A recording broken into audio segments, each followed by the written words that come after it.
Sí, igual pues la vez pasada estaba peor, entonces cualquier cosa mejor que la vez pasada está bien. Sí, claro. Bueno, Y cualquier cosa mejor que nuestros primeros episodios está bien. bueno.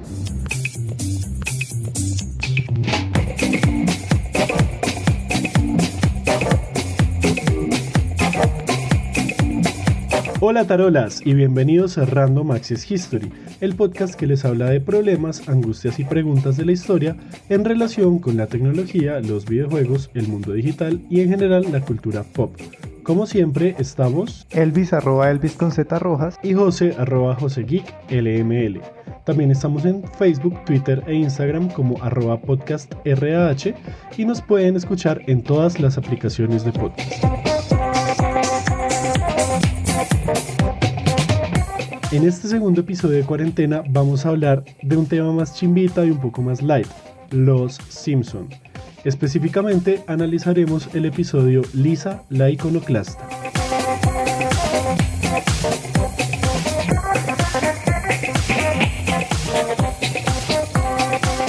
Bueno, ¿de qué vamos a hablar el día de hoy? Hoy específicamente vamos a hablar de solo un episodio de Los Simpson para analizar qué nos dice de cómo se hace la historia. Mejor dicho, en otras palabras, vamos a hilar tan fino como nos permita el tiempo y como estamos encerrados y esto es un podcast, pues tenemos mucho tiempo. Arranquemos hablando del episodio como tal. Una reseñita, la ficha técnica del episodio Lisa la iconoclasta. Y entonces este es un episodio de la temporada 7, el número 16. Fue lanzado en el año de 1996 y está escrito por Jonathan Collier, que es su primer episodio dirigido. Y hay estrellas invitadas como Donald Sutherland, que es como, pues yo Tal vez lo recuerden de películas tal vez lo como... recuerden, sí, el presidente de los Juegos del Hambre, el man que está vestido de blanco totalmente. Y no sé cuál más porque no he visto ninguna película más donde él aparezca. De pronto sí, de pronto no. Y el nombre del episodio es Lisa the Iconoclast, creo que se pronuncia así. Sí, lo tradujeron literal entonces. Literalmente, sí. Entonces, Lisa la En Iconoclast. España, ¿cómo se llamará? Uy, ese sí no lo... Yo creo que igual. Espera y miro rápido. Sí, se llama igual en España. Pero se preguntarán ustedes, ¿qué es iconoclasta? Ser iconoclasta da de un antiguo movimiento religioso cristiano que rechazaba el culto a las imágenes sagradas y que las destruía, hablando históricamente qué significa ser iconoclasta. Pues básicamente un iconoclasta es alguien que destruye como una imagen de un personaje o de un icono sagrado, ¿no? Como que lo rechaza o que lo... Sí, o que lo destruye. Si no le rinde culto, por así decirlo. Sí, como básicamente lo que vamos a ver que hace Lisa en el capítulo. O lo que Barry hizo cuando le arrancó la cabeza a la estatua de Jeremías.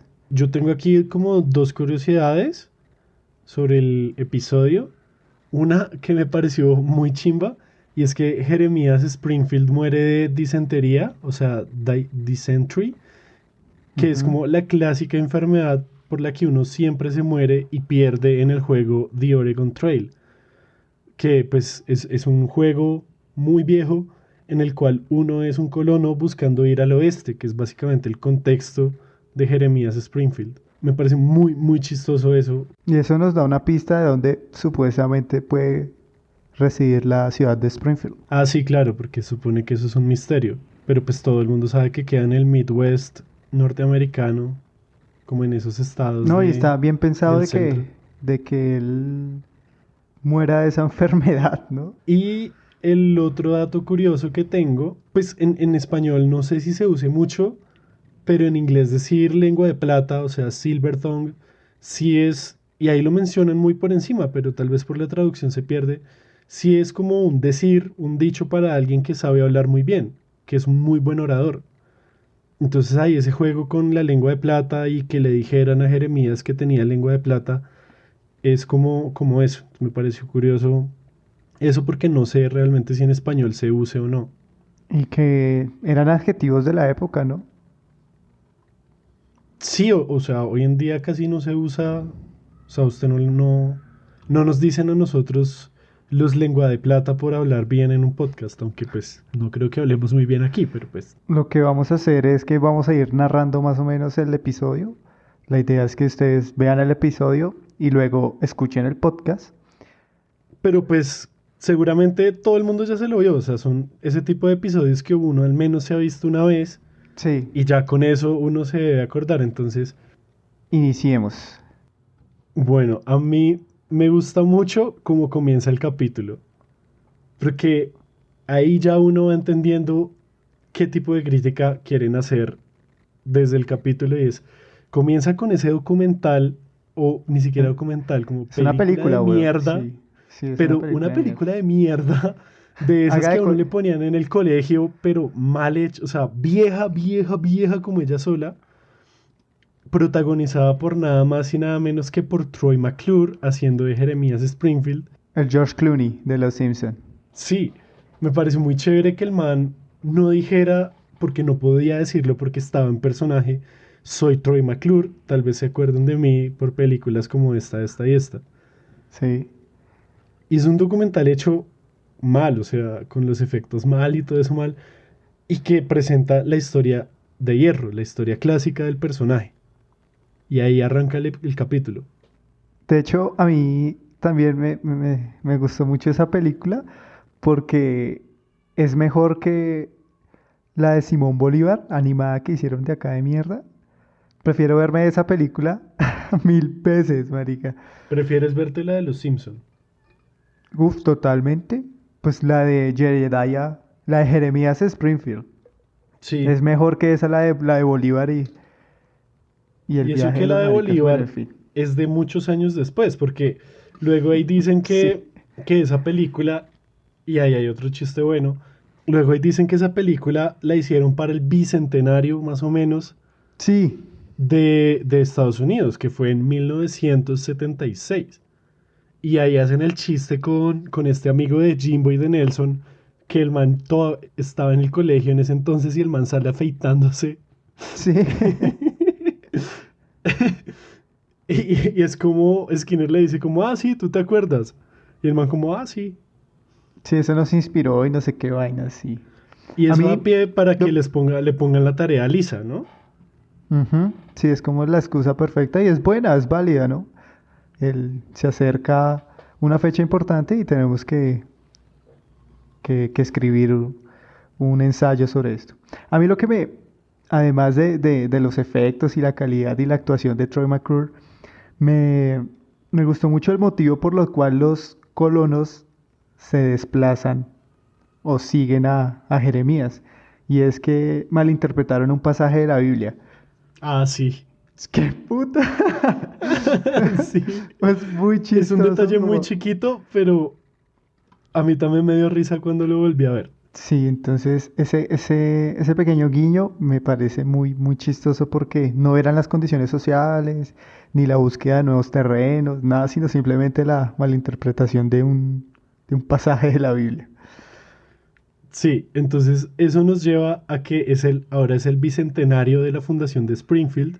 Sí, de la Y llegada. pues como Jeremías es el gran fundador de Springfield, le ponen a Lisa, la maestra Strichter, le ponen la tarea de hacer el ensayo. Ujú. Y paralelamente vemos que la alcaldía o pues el comité del bicentenario de allá, que obviamente no tiene a Martuchis a la cabeza, entonces estaban haciendo algo.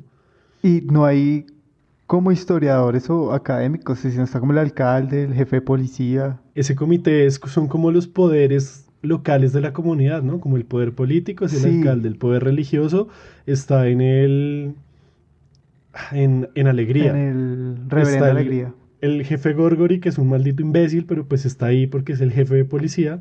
Y pues está Skinner porque pues es el rector del colegio. Sí, o sea, como que están representados ciertos poderes de la comunidad local ahí. Me pareció interesante ver ese comité. Y que todos son Sí, hombres, ¿no? sí, sí, sí, obviamente. Y vemos que ellos están reclutando y Homero Sí, dice que quiere hacer parte del desfile y desde ahí ya tiene la idea de que él quiere ser el pregonero. No, no, pero pues, o sea, están haciendo como audiciones para los papeles que van a interpretar. Y a mí me pareció ahí, antes de que entre Homero, él lee los periódicos, él lee el periódico y ahí se da cuenta de que están audicionando. Y dice como, hay muchos papeles, mantequillero, transmisión de tifoidea, que ese es como el más gracioso, o sea, me da mucha risa que tu personaje sea alguien que transfiere la enfermedad. Me parece muy gracioso. Y aprendiz. Y Ah, Marge sí, le pregunta ¿aprendiz de como, qué? No sé, de lo que sí, mi entonces maestro me dice, ponga a hacer. y literal, sí. Muy, muy, muy gracioso. Y ahí es Ay, donde sí. él decide o le recomiendan que sea pregonero, ¿no? Y Se gana el papel, o sea, está audicionando Flanders y el man sí, llega súper, o sea, a lo maldita sea, es como estúpido Flanders, dame tú eso. Y todos quedan reconvencidos y Flanders, como siendo muy Flanders, le entrega su propio gorro y su campanita. Y me parece muy chistoso que Homero se clava el gorro en la cabeza y se ve cómo se rompe. sí, Se ve cómo se rompe y suena cómo se rompe el gorro. Y se emociona resto y se mete resto en su papel. sí. Entonces Homero tiene el papel, lo obtiene y Lisa decide ir a... bueno, muestran a Lisa que se dirige a la Sociedad Histórica de Springfield. Sí, que es una casa súper antigua, como toda de finales del siglo XIX, principios del Sí, XX, con un letrero que dice como donde los muertos vuelven a la vida metafóricamente, algo así. sí, donde los muertos cobran vida. Y entra ahí digamos, el personaje invitado, que es el anticuario. Ujú, Lisa está viendo un diorama sobre pues la conquista o si se quiere la colonización de Jeremías Springfield y llega sí, este man y la saluda. Entonces este man se presenta y Lisa le pregunta como, men, pues estoy haciendo el trabajo sobre Jeremías y el man se empieza a decir como, no, ese man es una chimba, no sé qué, y lo compara como con otros padres de la patria que para el man son re importantes. Si no estoy mal ahí, él sí. dice, Sí, digamos que ahí es interesante porque dice que a Jeremías Springfield lo considera un patriota menor. sí, Y eso pasa mucho en la historia también, ¿no? O sea, es como personas o investigadores que estudian a personajes que no tuvieron un gran papel o que no han sido muy estudiados y es como, no, pues él es un patriota menor, pero su contribución en la campaña libertadora fue enorme y no sé qué. sí, como el anticuario ve a Jeremías como un personaje infravalorado, si se quiere. Como que la historia no le ha prestado lo suficiente atención. Y aquí me gustaría hacer, porque me lo vi anoche y estoy obsesionado ahora, el paralelo con Ujú. Alexander Hamilton en la historia de los Estados Unidos. Y para mí, que el que escribió la biografía de Hamilton se vio este capítulo de Los Simpson, vio esa parte del capítulo donde el anticuario, que no sé si tiene nombre el anticuario, yo le voy a decir el anticuario, menciona, uy, no, es un patriota menor, se inspiró para hacer la biografía de Hamilton, que luego Lin-Manuel Miranda leería para poder hacer el musical de Hamilton. Ahí está mi teoría de conspiración gringa. Vea pues, Pero sí, es como parecido. sí, sí, sí. O bueno, también como en estos dos últimos bicentenarios se ha rescatado el papel de otros personajes más allá de Bolívar y Santander y Caldas y Camilo Torres, que eran como los clásicos, Sí. y se ha rescatado el papel de otros e incluso de personas del otro bando. Pero bueno, ahí está el anticuario con su apunte sobre Jeremías Springfield. Luego se dirigen a una vitrina donde están como los objetos personales de Jeremías Springfield. Esto es más como un museo, ¿no? Más allá de ser como... Pues o sea, es la Sociedad Histórica de Springfield, pero funciona como museo, el man está solo y Sí, luego en otra escena lo vemos a él barriendo, o sea, el man es como el único que trabaja ahí, la soledad del historiador, marica. Lo que no se espera. pero el man empieza a fangirlear sobre los objetos que tiene Jeremías, como, no, mira, este es el gorro que usó cuando no sé qué, si se llama su flauta, que inspiró, ta, ta, ta, ta, ta, ta, su cuchillo, su no sé qué, ta, ta, ta. Las más bellas melodías. Ajá. Y luego no me acuerdo por qué se tiene que ir y queda Lisa sola y se empieza a poner el gorro y esas No, vainas. sí, se tiene que ir porque se le calentó el almuerzo o unas tartas que ya estaban Ah, sí, en los, un los horno microondas, o ponquecitos. sea. Entonces sí, Lisa se coloca el sombrero y coge la flauta con la que tocaba las grandes armonías. Y la sopla muy duro y sale como un papel, una nueva prueba. La fuente, la fuente que todos necesitamos para terminar esa tesis, la encuentra Lisa. Sí, la fuente primaria. Y es que se pone el gorro, toda feliz, y sale la fuente, o sea, sale la confesión de Jeremías Springfield. Y uno, desde el principio, pues uno que ya se ha visto el capítulo, se da cuenta pues que no es un papel rectangular normal, sino que es un recorte de una Ajá, vez. sí, es un Y trozo. empieza a leer y es la confesión de Jeremías Springfield que el man era un cafre, el man era un cabrón y que les mintió a todos y que es, ¿por qué está confesando eso? No lo sé. Si el man en realidad quería que se recordara bien o si el man quería que se supiera la verdad. No entendí muy bien esa parte. Creo, no, creo que el man hace esa confesión porque tiene una enfermedad y que esa enfermedad lo obliga a hacer eso. Y ahí es cuando confiesa que esa enfermedad es disentería y entonces por eso es que Lisa, después de coger la flauta, soplar la flauta y ver el papel, coger el papel con sus manos, se empieza a limpiar la boca, se empieza a limpiar la lengua con las manos que ya cogieron la flauta. No sé si es Sí. cuestión del coronavirus, pero no me pareció que fuera la mejor solución meterse las manos a la boca. No sé si es que Ah, ya no vamos a poder ver ningún producto de ficción de antes del 2020 con los mismos ojos y los mismos estándares de higiene. ahí la moraleja es que si van al Museo Nacional y ven algunos trajes del siglo XIX o de las batallas de independencia, por favor, no se los coloquen. Se entera de eso y de una va y se lo muestra al anticuario cuando el man llega con los panquecitos. Sí, Al principio se esconde y luego el man le pregunta como, ¿qué haces? Y ella le dice como, no, mira, encontré eso. Y el man lo ve y dice como, no, eso es pura mierda, has caído en otra falsificación más de un documento histórico y lo bota a la basura de una, ¿no? Como que no le claro. da nada de importancia y tal vez es como su misma fe en el personaje de Jeremías lo que no le permite aceptar. Y pues también que va a saber una niña de 8 años, o sea, porque una niña de 8 años habría de saber más que él es el que trabaja en la sociedad histórica de Springfield. Ahí me gustaría resaltar que cuando da los ejemplos de falsificación, dice como el testamento de Howard Hughes, que era un man muy rico que no dejó testamento y hubo demasiadas falsificaciones. Luego habla del diario de Hitler, Ajá. que también es como vainas falsificadas sobre los diarios de Hitler y no sé qué. Y la carta para la no abolición de la esclavitud de Estados Unidos. Ah, sí. No sé si eso sí exista o no, pero pues es muy interesante ver eso que pasa también mucho en historia y es los documentos falsos y las falsificaciones. Luego ella se va re triste a la casa.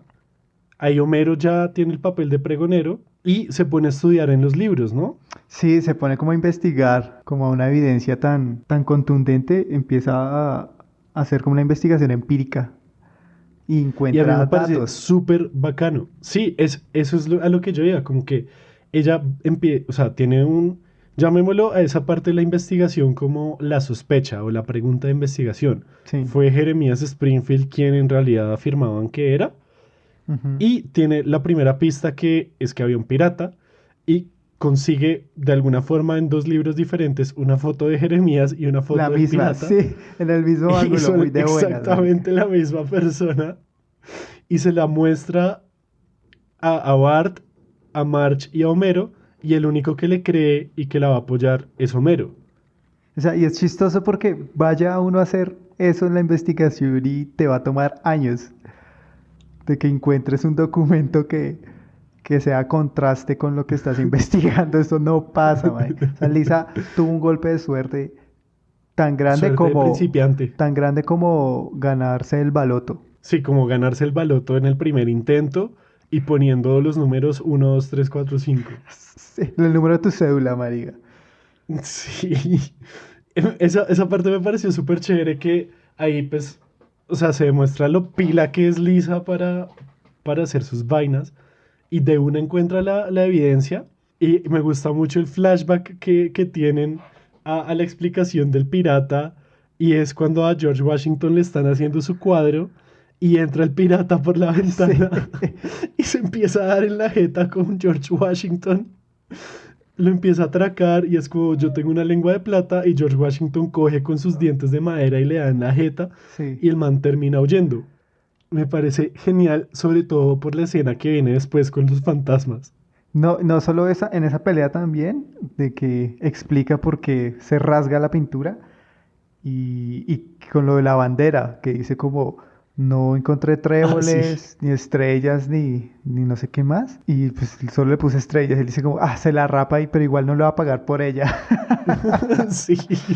Y que es, o sea, la señora esta que hace la bandera de Estados Unidos es un personaje Es importante un mito, para la huevón, historia es patria de un ellos. mito. Esa persona es un mito porque logra confeccionar la bandera de la libertad. O sea, sí, sí, hay una esta, pero es muy chistoso cómo le dan origen a la bandera, porque ella no sigue los caprichos de George Washington. Y tras del hecho, el man dice como no se lo va a pagar, pero más adelante va a significar totalmente un evento histórico memorable. Homero le cree a Lisa y le dice que la va a ayudar. Pero Lisa igual, creo que ahí ella alcanza a entregar el proyecto escolar. Ah, sí, sí, sí. Todos se ganan un 9 incluido Rafa, y Lisa le ponen una F, le ponen cero. Es como, man, no puedes hacer eso, no puedes, es pura mierda lo que estás diciendo. Y la maestra la trata re mal. Y Lisa queda muy triste. Entonces, después de eso va con Homero y empiezan a como a publicar fanzines, como unos carteles de que Jeremías Springfield el gran fraude. Sí, pero primero van otra vez al anticuario, ¿no? Y Homero llega todo rabón y Sí, le dice sí, sí, como, sí, sí, sí, oiga, sí, sí. tengo dos preguntas. Uno, ¿dónde está ¿Dónde el está la papel? flauta? No, ¿Dónde está la flauta? Y dos, deme la flauta. soy el Pues para pregonero del tener la pueblo. evidencia, ajá, o sea, con la Eso es, autoridad que le confiere su gorro y su campana, que eso me gusta mucho, que Homero se lo apropia y es como, creo que le habían dicho que el man no podía hacer uso de eso hasta el desfile, sí, cuando recién gana el papel, que el alcalde le coge la campana y le dice como, solamente puede hacer uso de eso en eventos oficiales o como productos de promoción, algo sí, así. sí, sí. Ahí es cuando entran a pelear ya con el anticuario, ¿no? ¿Sí? Ahí lo que hacen es recoger el papel Ah, sí, sí, sí, y sí, sí, sí, sí. como que, como que se enfrentan a él y ahí es cuando el man los echa y les dice el chiste de estás baneada de la Sociedad Histórica de Springfield, tú, tus hijos y los hijos de tus hijos. Y luego se queda callado un poquito por 3 meses. Sí, claro, o sea, tras Man, de a que mí me dio una risa, o sea, es un chiste tan estúpido, pero a mí me dio tanta risa porque es que el man se queda parado pensando, es como, parce, seguramente Lisa es la única persona que ha venido en los últimos meses, pues baneémosla solo por 3 meses. no, y es más chistoso porque, o sea, nadie lo visita, entonces es la única que se interesaría por la historia y es como, no, no la puedo vetar para siempre, por 3 meses. Y eso también habla Brutal, ese momento me encantó. de lo triste que es, ¿no? O sea, la vida de él, aislado, viviendo en un pasado. Sí. Y luego sí se van a sacar las fotocopias. Entonces, claro, entonces Lisa va a empezar a pegar esto, a difundirlo, y va donde Apu, le intenta pegar, y Apu dice como, no, esto me va a generar problemas, no, no lo pegues aquí, vete con tus historias para no ir a otro lado, o a alguien que le interese. Y luego sí es cuando Homero la lleva al frente del comité y es cuando ahí ella dice como, bueno, entonces si no me creen, pues vamos a los hechos, vamos a lo realmente empírico. Sí, Si este man resulta con una lengua de plata de verdad, ahí es cuando le explican a Lisa que no, es que decían que era una lengua de plata porque hablaba muy bien. Y es esa la excusa de, o sea, el argumento que tendría para saber si sí o si no es verdad lo que está diciendo Lisa. el alcalde dice como, siempre terminamos desenterrando un cadáver, es como que no es, Sí, yo sé qué siempre hay putas. un problema y toca desenterrar un muerto. Sí, además me pareció muy curioso eso de ir a exhumar el cadáver solamente para comprobar X o Y cosa. Y eso pasó en Venezuela, en la Venezuela de Chávez, y exhumaron el cadáver de Bolívar para hacerle unas pruebas y para reconstruir cómo sería la cara de El Bolívar, rostro exacto. reconstruirlo científicamente. Entonces me pareció chévere como Sí, que esa comparación con algo más o menos cercano a no, y que nosotros. es posible. A mí lo que me generó ahí es los patrocinadores de esta clase de Ah, eventos sí. del Bicentenario, ¿no? O sea, es como una historia de esas de la que habla Lisa, no se ve bien para los patrocinadores, que son los que dan el billete. Y son, sí, y son de venta de Sí, camarones, o ¿no? sea, O algo como así, como de el pirata no nos crustáceos. conviene para camarones tal y no como Mari. Bueno, Para camarones corsario. entonces es, Aquí en Colombia sería como, no creemos que Bolívar haya sido quien era, entonces eso no le conviene a Pollos Bucanero. ujú, algo así. Entonces, eso habla también de una realidad de quiénes son las personas que patrocinan estas celebraciones del bicentenario o el centenario de sucesos históricos. Cosa que no se habla mucho en historia y de qué intereses políticos también hay, ¿no? Ahí sí van al cofre de Jeremías en Springfield y me pareció muy, muy chistoso que el jefe Gorgory dice algo como, antes de abrirlo, es como, esto lo hago con todo respeto, Jeremías. Lo abre y en la siguiente escena el man tiene la Sí, calaca en sí, la sí. mano y dice, ¿verdad, calaquita? Y empieza a hacer ventriloquismo con la calaca de Jeremías Springfield. Me dio mucha risa porque eso es algo muy que haría el jefe Sí, Gorgory. sí, algo como esperarse. A mí me pareció muy interesante y verlo ahí es que para ser el gran colono de Springfield no tiene una tumba prominente, no tiene un busto, una estatua, nada, es como una lápida ahí que dice Jeremías Springfield. O sea, como que no le dan Pues o no le dieron.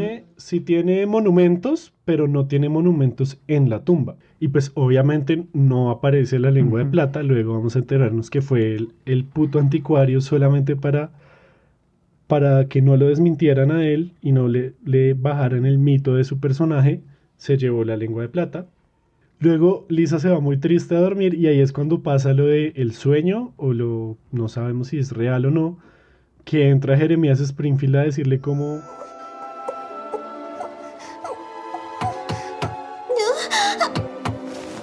¿Por qué desentierras los huesos del pasado? ¿Por qué perturbas al fantasma de la historia?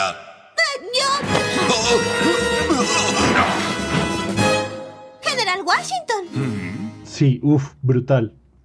Esa frase me quedó sonando como, pana, es eso lo que nosotros debemos hacer, revivir los fantasmas Claro, de la historia totalmente. y cuestionarlos. A mí me gusta ahí, es que tiene ese sueño y no sé si a ustedes les ha pasado o les pasó, pero cuando uno se mete tanto en una historia o investigando un tema, a veces uno sueña con esas cosas. No sé si les ha pasado. Y eso puede pasar cuando uno hace una tesis o algo, o sea, se mete tanto en la investigación que termina soñando vainas. Pero me gustó también la reacción de Bart, ¿no? Como que, no, déjame ayudarte, George Washington, con su vaso de leche ahí mirándola como, ¿qué mierda sueñas? Es también muy, Sí, hasta tus sueños son sí, es muy ñoños. ñoño soñar con lo que investigas o soñar con vainas históricas debe ser muy ñoño, marica. Entonces A mí en lo personal no me ha pasado, pero me consta que hay historiadores a quienes les pasa eso. A mí lo que más me gusta es cuando Washington entra y lo agarra de una vez con una llave entre las al piernas John al Cena. cuello y tiene su revancha. Sí, brutal. Y es George Washington el que impulsa a Lisa a seguir con la investigación, el que le da la pista del rompecabezas. Ahí hay un chiste muy bueno.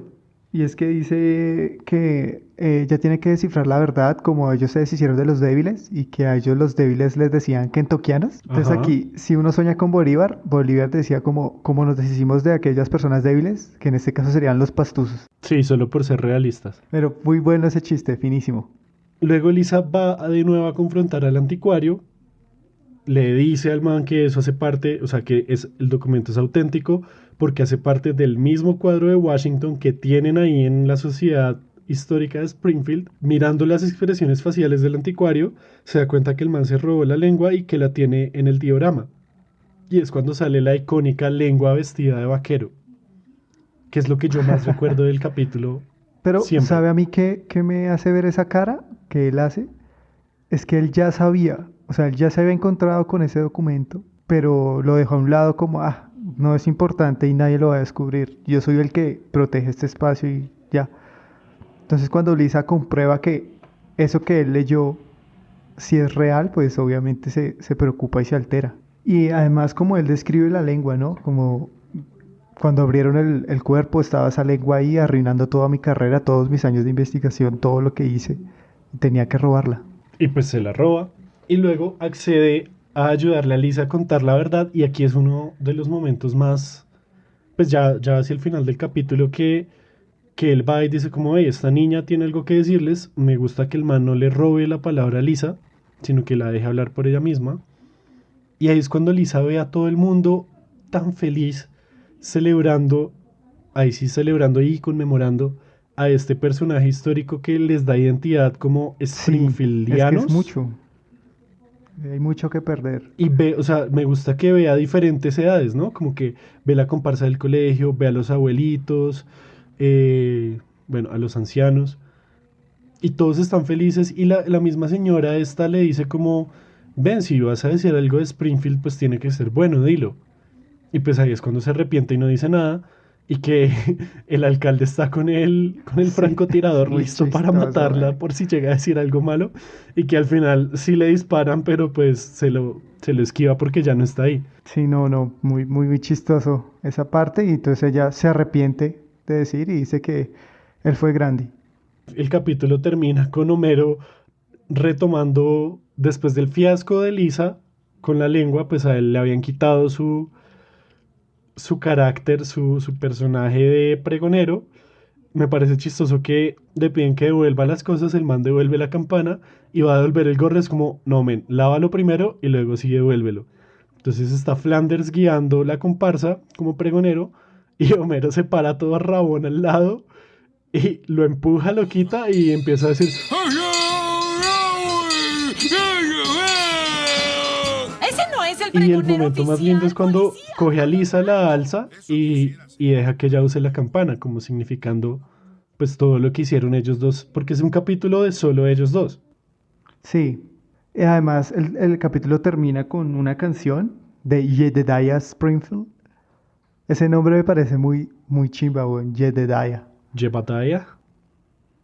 Y termina con una canción y salen los créditos. Y sale, ahí sí sale el monumento que tiene él en la placita central con la frase que supuestamente dijo Jeremías. Ajá. Y ese es todo el capítulo.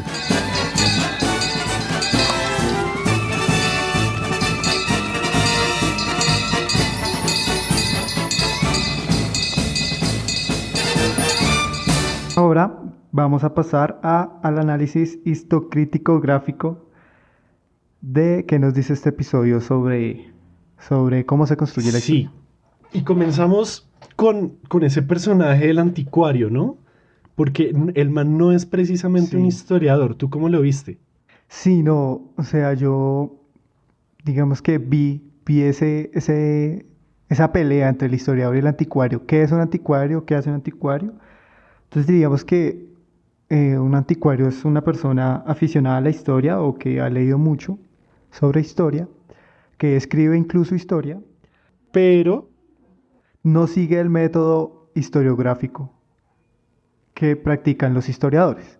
En ese sentido, entonces diríamos que puede ser un especialista en objetos, en la historia de los objetos antiguos, pero él realiza una historia positivista y no teórica de la historia. Entonces él lo que busca un anticuario es contar lo que en verdad pasó sin darle un gran análisis, sino solo relatar los hechos. son más ligados a esa historia de hierro y a ese positivismo del que tanto hemos hablado acá. Claro, pues porque es la visión de pasado que ellos viven y huelen en estos lugares.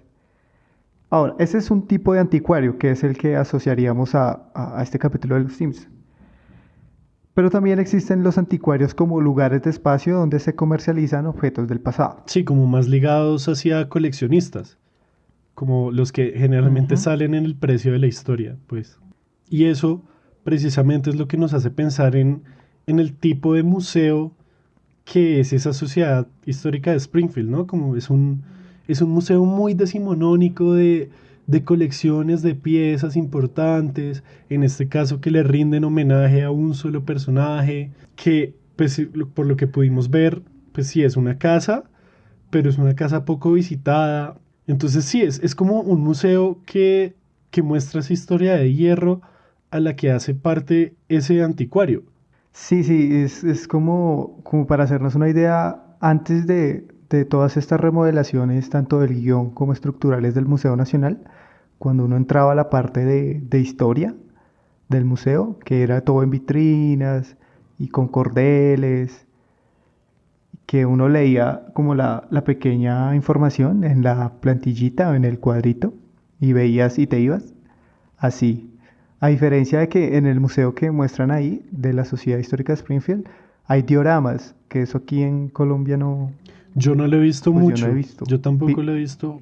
en México vimos. Sí, en México sí, pero aquí en Colombia, o así súper llamativos, no. Y otra cosa que nos dice el capítulo de Lisa es la cuestión del revisionismo histórico, ¿no?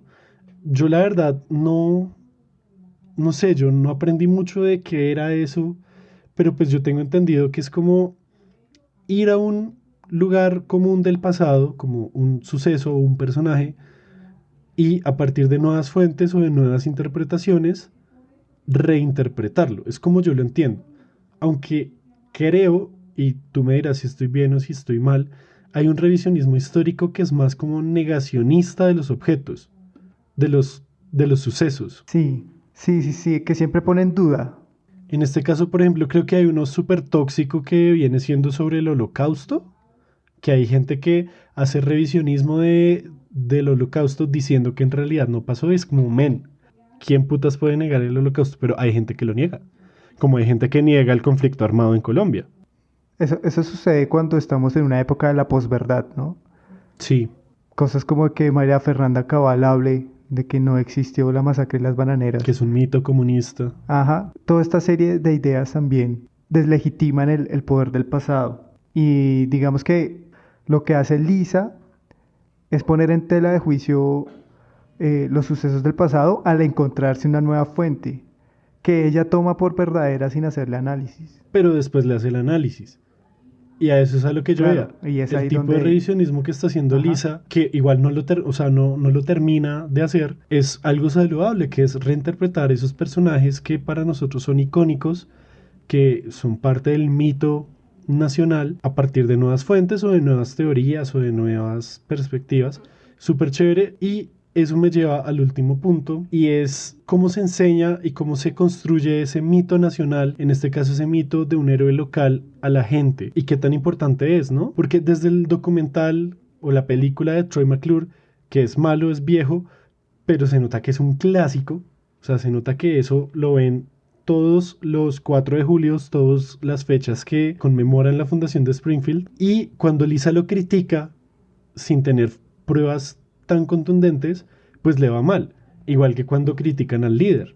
Es como una escena prácticamente igual. Sí, sí, totalmente. De esa forma es como un mito que se ve reforzado constantemente, no solo por cosas como el documental de Troy McClure, sino también por la fuente de autoridad que puede llegar a ser el señor del anticuario y sobre todo la institución que él representa, que es la Sociedad Histórica de Springfield. Y pues las otras fuentes de autoridad que serían los miembros de este comité del Bicentenario. En nuestro caso vendría siendo la Academia Colombiana de Historia y de nuevo también el Comité del Bicentenario que era de la vicepresidencia para, digamos, para hablar de lo que pasó el año pasado. Y esos íconos, esos mitos van tomando como su propio impulso, ¿no? Como, pongámoslo en palabras elegantes, una sinergia para que se defienden por su propia importancia. Y por eso es que Lisa al final no puede bajar el mito, sino que pues le toca quedarse callada y decir como, pues Jeremías Springfield era una chimba, porque si ella llega a decirles eso, pues seguramente no le creen, seguramente la buchean, y si realmente lograra cambiar de opinión, pues se cae toda la identidad del pueblo. Claro, ahí también es importante ver si el pueblo de Springfield está preparado para afrontar una verdad como esa, ¿no? Pues porque si bien Lisa hace una investigación muy rigurosa, con análisis, pues el momento en que se está celebrando todo no es importante y no sabemos qué tan está preparada la población de Springfield para recibir una noticia y poner en tela de juicio o en duda el mito de Jeremías Springfield. Digamos que eso es como lo que ya nos lleva a las reflexiones finales y es preguntarnos, ¿hizo Lisa lo correcto? O sea, después de tener toda la evidencia, ¿actuó bien al final? ¿Tú qué hubieras hecho, por ejemplo? Yo hubiera... Es que es raro porque en un contexto académico uno envía un artículo y eso lo revisan y lo publican y se difunde, pero bueno. Yo diría que yo hablaría no tanto de venderlo como el vil traidor, sino simplemente como, mire, este man tuvo un pasado en que fue esta persona, pero pues vino y nos fundó. No es ese gran héroe ni ese gran personaje de la historia, sino simplemente fue una persona normal con una vida pasada oscura y hizo cosas malas como todos. Yo lo presentaría así, no lo vendería como Lisa lo quiere vender como el gran fraude, sino más bien como un personaje más. Sí, yo no lo hubiera hecho enfrente de todo el pueblo, pero definitivamente sí hubiera peleado porque se cambiara el currículo escolar, por ejemplo, y que se enseñara una versión más compleja. O sea, no es que Jeremías fue bueno o Jeremías fue malo, no es fue un héroe o fue un fraude, sino fue un personaje muy bidimensional, ¿no? Como un personaje complejo que Sí, si bien venía de una vida de pillaje, de una vida amoral, de chabacanería. pues resultó siendo un personaje fundamental a través de una mala interpretación de la Biblia para fundar el pueblo en el que vivimos actualmente. Entonces me pareció chévere eso y pues siempre es bueno desmitificar a esos héroes y verlos como personajes complejos como la historia es compleja. Sí, ただいまより重大なる放送があります。全国の聴取者の皆様、ご起立願います。天皇陛下におかせられましては、全国民に対し bueno, y ya llegando al final de este largo y tendido episodio, vamos a seguir con los Random Access History, los preciados y amados datos aleatorios en cuarentena, encapsulados.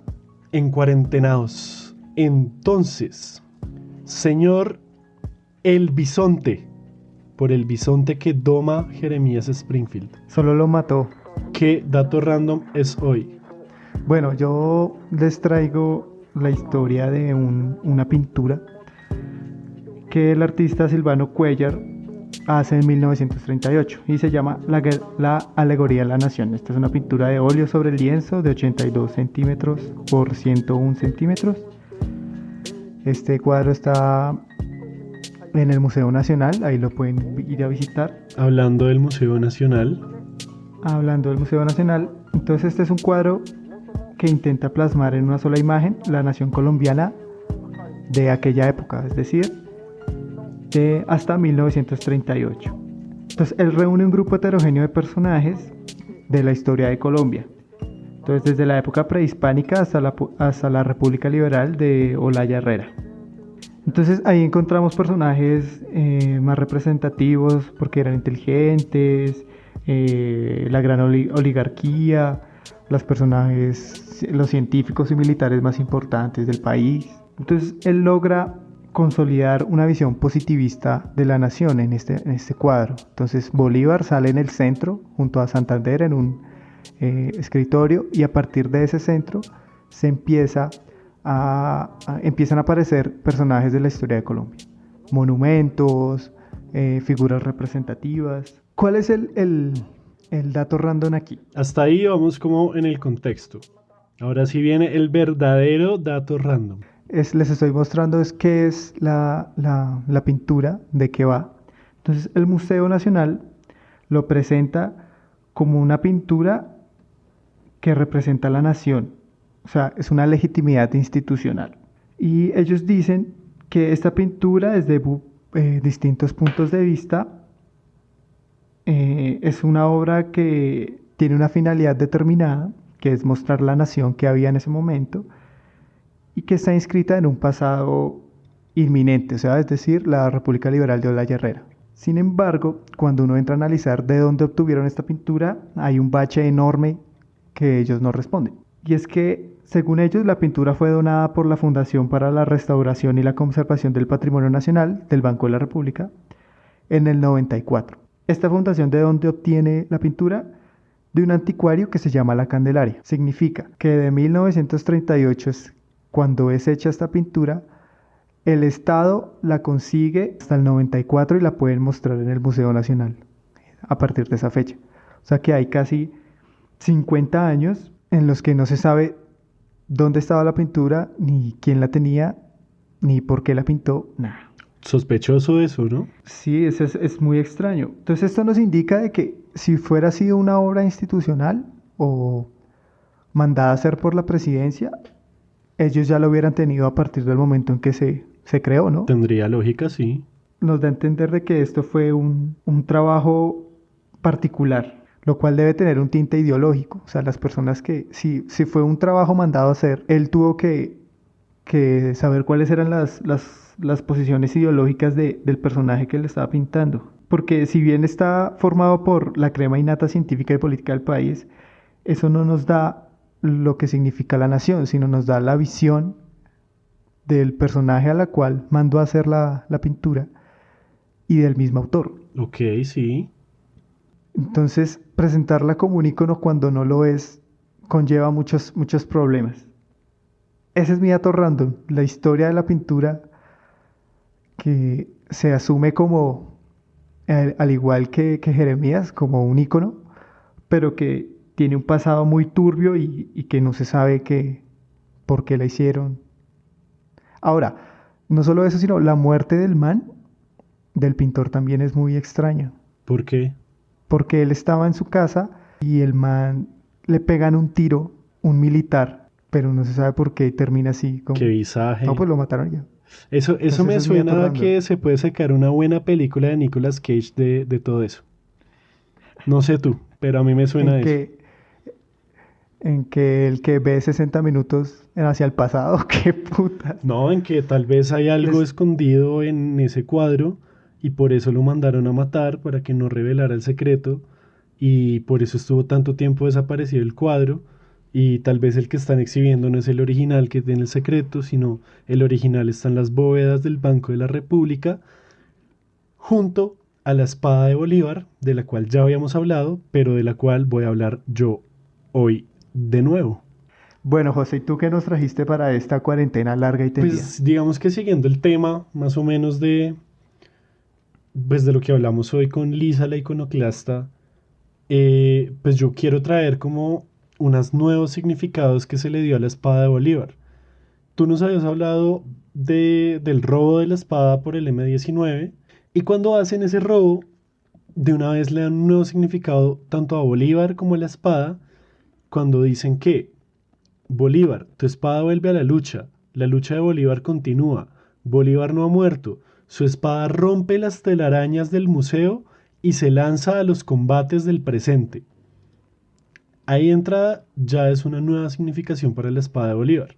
Ellos acercan entonces esa iconografía revolucionaria de Bolívar porque una de las cosas que quería el M-19 era nacionalizar la revolución desde lo autóctono y no tanto basarse en esos íconos marxistas en los que se basaban las otras guerrillas. Pues obviamente el impacto de esa idea de nacionalización de la revolución del M-19 se sintió porque luego las FARC harían unas conferencias con algunos títulos de Bolívar, no sé qué, la coordinadora guerrillera Simón Bolívar, y cuando la regresan, el acto de regreso de la espada, pasan la espada sin la funda. Por la espada está envuelta en una bandera de Colombia, la funda quién sabe dónde terminó. Entonces ahí hay una cosa que me pareció muy curiosa, es el uso político del capital simbólico de Bolívar y de su espada.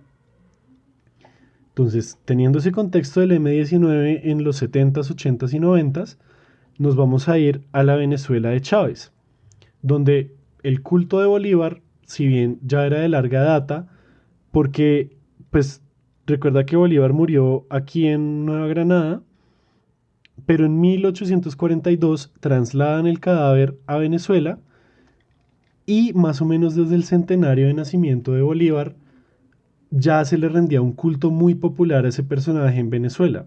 Es Chávez el que se empieza a apropiar de esa ícono de Bolívar y en sus discursos invocaba el poder de la espada y en la iconografía que él usaba detrás también. Por eso es que obviamente es la República Bolivariana de Venezuela y el primer artículo de la Constitución de Venezuela dice que se sigue la doctrina del Libertador. Bolívar se vuelve la cara del socialismo en Venezuela. Chávez se apropia de esa figura, pero lo más curioso ahí es que en Colombia Uribe al mismo tiempo también está haciendo uso tanto de la espada en su forma simbólica, porque pues sigue enterrada en las bóvedas del banco, como de Bolívar. Y él habla de la espada al servicio de la virtud cuando se posesiona.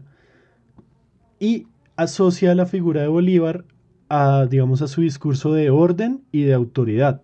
Pues, digamos, junto a la campaña de Colombia es Pasión, que ahí está el referente al Sagrado Corazón, no sé si te acuerdas de esa campaña. Sí, claro, totalmente. Entonces, junto a ese Bolívar, resignificado por Uribe, y a ese Sagrado Corazón son, digamos, las bases de esa especie de nacionalismo que proponía Uribe en su gobierno. Y eso me lleva al Bicentenario de 2010, que ese Bicentenario no lo hablamos mucho en agosto del año pasado, pero fue muy curioso porque Uribe lo enfocó al Bicentenario de Boyacá más que al Bicentenario del Grito de Independencia. Sí, hubo un cruce de cables ahí, todo raro. No, ni siquiera, no es raro, fue a propósito porque el discurso guerrerista de Uribe iba mucho mejor con el Bicentenario de la batalla que con el Bicentenario de un acto muy político y muy rebelde, incluso monárquico a veces, del Grito de Independencia. Entonces en 2010 Uribe retoma lo que había construido con el Vive Colombia, viaja por ella. Vive su gente amable, vive paisajes inolvidables. Colombia vive, vive con ella. Vive Colombia, viaja por ella. Vive Colombia, viaja por ella. Y en 2010 él recrea la Ruta Libertadora que en realidad le pertenecería, si somos muy justos, al año pasado, al 2019. A partir de esa recreación de la Ruta Libertadora, el man resumía dos de los puntos principales de su gobierno.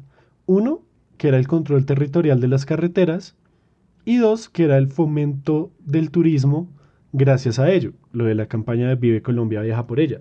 Totalmente. Lo curioso ahí también es que el tercer día de la cabalgata explotó una bomba del ELN y mató a un uniformado, hirió al otro, pero siguió la ruta. A pesar de que les mataron a una persona, la ruta siguió. Y en contraste con Chávez, que él se aprovechó mucho de la figura de Bolívar, de la tradición popular de representación a Bolívar, casi como un santo.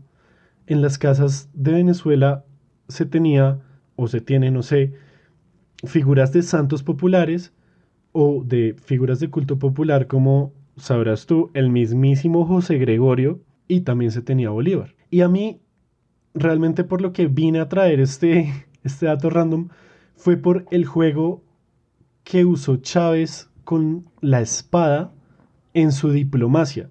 Digamos que en su gobierno la política exterior de Venezuela intentó cambiar mucho y el man regala personalmente réplicas de la espada de Bolívar en Paraguay, Bolivia, Haití, Chile, Brasil, Ecuador, Argelia, Indonesia, Irán, Nigeria, Qatar, Emiratos Árabes Unidos, Arabia Saudita, Irak, Kuwait, Zimbabue, Cuba, Libia y hasta a Uribe le regaló una copia de la espada de Bolívar. Entonces es como ese poder simbólico de entregarle la espada del Libertador para establecer lazos diplomáticos. Y si te das cuenta, muchos de los países que acabo de mencionar son petroleros. Y eso también refleja el papel de Venezuela en la OPEP. No sé si tenga sentido o si es una lectura ya muy fina, pero a mí me parece muy interesante cómo se usa la espada de Bolívar, de un personaje como Bolívar, para simbolizar la diplomacia de Venezuela. Entonces, para resumir todo lo que acabo de decir, todas esas figuras de Bolívar, todas esas interpretaciones y usos de la historia y sobre todo el símbolo de la espada es que son ejemplos diferentes de uso público de la historia. Es la misma historia, el mismo personaje, solo que tiene diferentes enfoques según sea Uribe o según sea Chávez y produce diferentes resultados también. Ambos son utilizados para resaltar lo nacional, para resaltar ese nacionalismo, pero se usan muy diferente porque se basan en diferentes lecturas del mismo personaje y del mismo símbolo. No sé, a mí me pareció muy curioso y me tiene eso pensando mucho, sobre todo pensando en Jeremías Springfield, también cómo juega ahí y cómo juega, por ejemplo, contra Shelbyville. Y eso también hubiéramos podido hablar del personaje de Shelbyville versus el personaje de Springfield y cómo se contrastan esos dos personajes. En este caso es un personaje en dos diferentes lentes. Pero yo diría que podemos hacer, ese es el episodio del limonero, de los símbolos patrios. Ese podremos hacer un episodio Sí. también con lo de Santander y Bolívar y todo este mierdero. Entonces nada, pues muchas gracias por aguantarse hasta ahora, por escuchar Random Access History. Recuerden que estamos en Spotify, iTunes, Google Podcast, YouTube y todas las aplicaciones de podcast. Suscríbanse para que les avise cuando saquemos un nuevo episodio y dejen una calificación, una reseña, un comentario o un like. Si nos quieren apoyar más, pues pueden recomendar este podcast con sus amigos, compatriotas, familiares, desconocidos. Lo que más nos ayuda a crecer, se los agradeceríamos mucho. También pueden seguirnos en Facebook, Twitter e Instagram como podcast RAH de Random Access History para ver memes y otras cosas aleatorias de la historia que nos gusta contar aquí. Y de paso nos pueden escribir preguntas, comentarios o sugerencias. Un especial agradecimiento a Sergio Tovar por su música y un gran saludo a todo el estudio podcastero porque seguimos presentes en la distancia. De nuevo, muchas gracias por escuchar y se despiden como siempre. Quien les habla, Elvis, @Elvis con Z rojas. Y José Nicolás Jaramillo, @JoseGeekLML en todas las plataformas.